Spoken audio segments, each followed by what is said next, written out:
Two individuals walk among us, both charming, both deceptive, but one is a calculated predator, and the other is an impulsive storm. Psychopaths versus sociopaths. What's the difference? Both fall under the umbrella of antisocial personality disorder, or ASPD, a condition characterized by 1. A disregard for societal norms and laws. 2. Lack of empathy or guilt. 3. A tendency to manipulate others for personal gain. But the way these traits manifest in psychopaths and sociopaths is starkly different.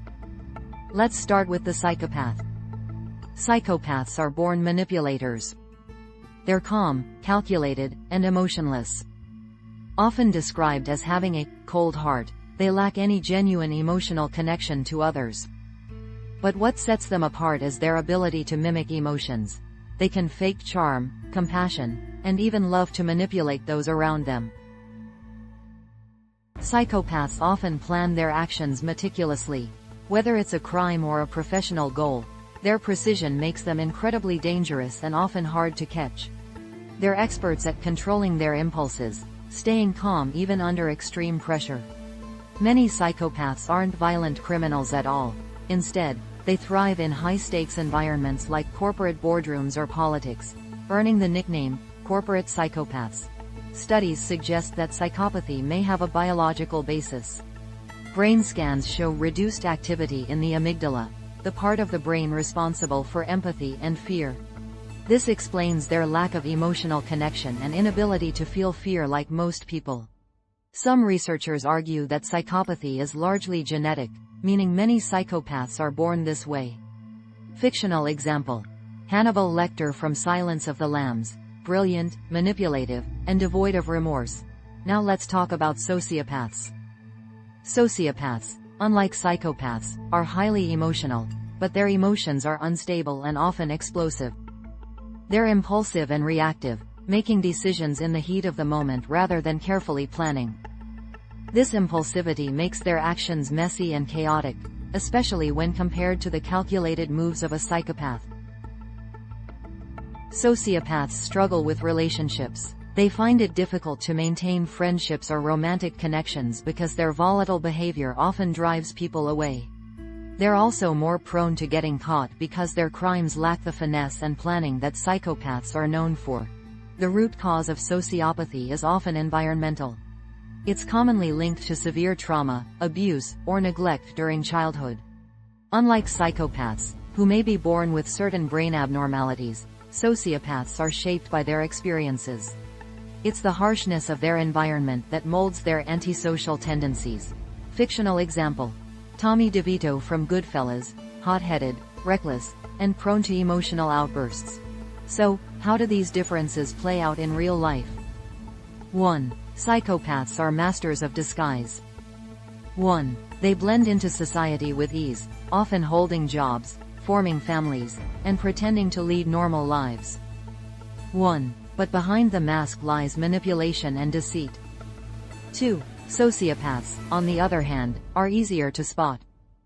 2. Their impulsive behavior and emotional instability make them stand out, especially during confrontations. 2. Which one is more dangerous? The answer isn't simple. 1. Psychopaths are more dangerous in the long term. 1. Their calculated actions and lack of fear make them capable of committing elaborate crimes without remorse. 1. They can manipulate others into doing their bidding, often without ever getting their hands dirty. 2. Sociopaths are more dangerous in the short term. 2. Their impulsive and aggressive nature makes them prone to sudden acts of violence, often driven by anger or frustration. 2. Here are some real-world cases to think about. 1. Ted Bundy, a classic example of a psychopath, used his charm and intelligence to lure victims, all while appearing as a likable and normal man. 2. Richard Kuklinski, also known as the Iceman, was a sociopath hitman who committed impulsive, violent crimes, often leaving behind a messy trail. 2. Here are a few myths you should stop believing. In reality, many live among us undetected.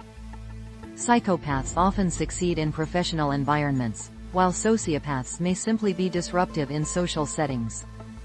The truth is, both can be dangerous, but in very different ways. Psychopaths are incredibly skilled at hiding their true selves, often coming across as charismatic and trustworthy. So, what creates these personalities? 1. Psychopaths. Nature plays a big role. 1. Studies suggest genetic factors and structural differences in the brain contribute to their development. 2. Sociopaths. Nurture is the key factor. 2. Trauma, abuse, and neglect during childhood can push someone towards sociopathy. 2. Finally, here's something to reflect on. Not all people with psychopathic or sociopathic tendencies are inherently evil. While some may engage in harmful behaviors, others may channel these traits into socially acceptable or even successful careers. Understanding the science behind these personalities helps us see the shades of gray in human behavior. Psychopath or sociopath, both remind us of the complexities of the human mind. While their behaviors can be unsettling, they're also a window into how nature and nurture shape who we are. Who do you think is more dangerous? Let us know in the comments.